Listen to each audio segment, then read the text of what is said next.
Hey guys, Sethly here, back with another Apex Legends video. I hope you're all having a fantastic day. In today's video, we're going to be going over some pretty cool things because we got a tweet earlier from Apex Legends about 45 minutes ago saying they released the aftermarket collection event and crossplay patch notes, as well as they released a new dev stream. But I want to get this video out as soon as possible for you guys, so I'll be covering all the details they go over in the dev stream in a different video. But let's go ahead and get right into these patch notes for the aftermarket event. They started off by talking about crossplay. They said, since the launch of Apex Legends, crossplay has been one of the most requested features from our players who want the ability to play with their friends on other platforms.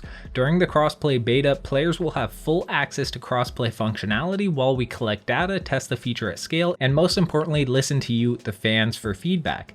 Next, they talked about the LTM flashpoint that's coming with the aftermarket event.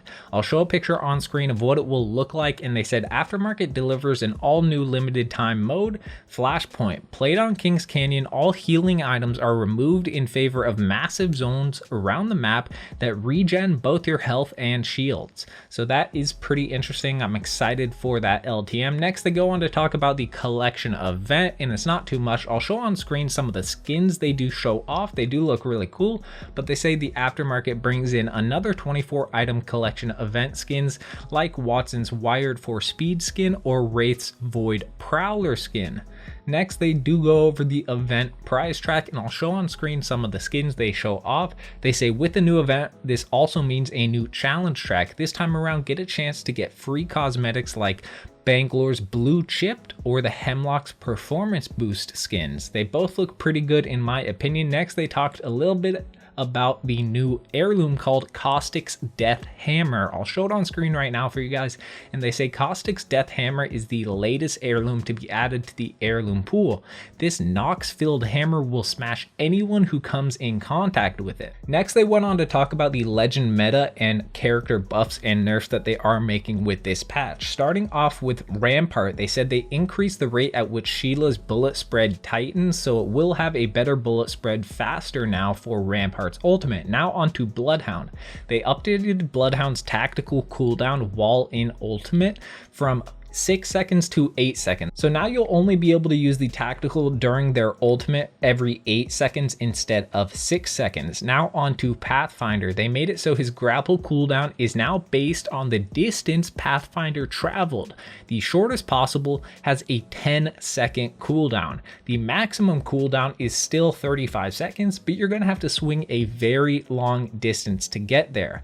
Have fun out there, friends. So that is really exciting. Finally, they listened to the entire community that was begging for Pathfinder to get another buff or a new buff because they have nerfed him so many times with that grapple cooldown especially. But this time they did fix it. So if you guys are good with the grapple, it might be still a little bit annoying to have to wait 35 seconds. But if you mess up your grapple and barely even travel any distance, having a 10-second cooldown is going to be really handy. Next, they went on to talk about Wraith, and this is the change they made to Wraith. So they updated Wraith's sprint animation. Now this means they changed her hitbox. They went on to describe exactly why they did that. And this is what they said. They said Wraith is a very challenging legend to nerf, blah blah blah. Across each and every legend, single one of these axes, Wraith dominates, and yet each time we hit her abilities, which we've done a lot, she bounces back within a few weeks without bleeding a lot of pick rate. Her kit is uniquely useful both in solo games and in highly coordinated games. Also, she's just really cool. We get it. We don't want to hit her abilities anymore, so we started looking at other legend specifics that could give her this power and discovered that her sprinting animations are unique in how much they artificially shorten her, thus shrinking her shootable area from the perspective of the enemy. It doesn't sound like a lot, but taken together with already small hitbox, it's a lot of power. So this patch, they introduce a new set of sprint animations for Wraith, and these are much more more upright and expose a larger area of her body to gunfire. Now, although it isn't technically a change to her hitbox, it basically makes her hitbox a lot easier to hit. Now onto the change they made to Crypto. So Crypto's drone can now open loot vaults if Crypto has a key in his inventory and it consumes the key as usual. So that is pretty handy. Crypto's drone can pretty much do anything now, opening up all the different things like loot bins and all of that. Next, they made a change to Loba. They increased the range of her ultimate and passive from 3,100 units to 4,500 units. So they also made one last change to Loba, and this is so Loba now starts the match with her ultimate half charge, which is definitely pretty handy. Next, they went on to cover the weapon meta and changes they made to weapons. Starting out with the Devotion, they increased the hipfire spread at a base level and also increased the spread while firing. So now the spread on the Devotion is a lot larger, which makes a lot of sense. The Devotion definitely needed a bit of a nerf, but now onto the Spitfire. They said we try to keep hipfire numbers consistent with similar weapons of the same class, so the hipfire spread increase on the Devotion is also being applied to the Spitfire. To compensate, we are reducing horizontal recoil on the Spitfire. So the spread is now on the Spitfire the same as the Devotion. Next, onto the Triple Take.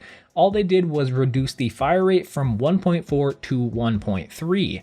Now onto some changes they made to the quality of life of the game. Starting out, loot prompts now show how much damage an Evo shield has accumulated, so you can make a better decision when switching. I'll show what it looks like on screen right now for you guys. Next, you are now able to switch to the same level armor that has less health if it is closer to evolving, which makes a lot of sense. And loot prompts will now have a small indicator that lets you know if your teammate needs this item, so you can ping it, and I'll show what that looks like on screen right now for you guys. Next, they made a really cool addition to the game, which is a performance display, which is a new option that activates a panel that appears in the top right corner of your screen during a match, and it shows your FPS, latency, loss, choke, and in and out, which is pretty good. Next, they did make some changes, including anonymous mode that has been added to the options. Anonymize your name in the champion presentation, obituary, and other locations of living opponents. So this is pretty much a better streamer mode, which is good news. Next, level 0 Evo armor will now appear as empty in the inventory, so you can ping to request for armor. There are also more banners placed around World's Edge to better support Crypto's ability to see nearby squads in his drone, and they made a change to out of bounds. So the out of bounds timer no longer refreshes each time you enter a new out of bounds area. The timer is now a fixed amount of time, 30 seconds. If you enter new out of bounds areas, the timer will steadily decrease. However, if you only have 5 seconds left, the timer will keep refreshing up to that 5-second mark. And this should work against people exploiting the timer, which still allows time for people to get down if they land up there. Next, random favorite selection has been added for music and load screen categories in cosmetics, and holo sprays will now remember which players liked them and will display a count to the owner. This also prevents other players from spamming like on the holo spray. Lastly, legend tokens have been minimized to a tool tip in the lobby. Hover over your currency to see your amount. And lastly, they did make a bunch of bug fixes, but that would take forever to go over, so I'll just show those on screen right now for you guys. But if you guys did enjoy this video, make sure to hit that like button. It really does help me out a ton. And if you're new to the channel, make sure to hit that subscribe button, turn on the notification bell. Last, I want to hear your thoughts on the Wraith changing her animation of running, which is basically a hitbox increase. Make sure to let me know your comments down in the comment section below. But it's been your boy Sethly, and I'm out.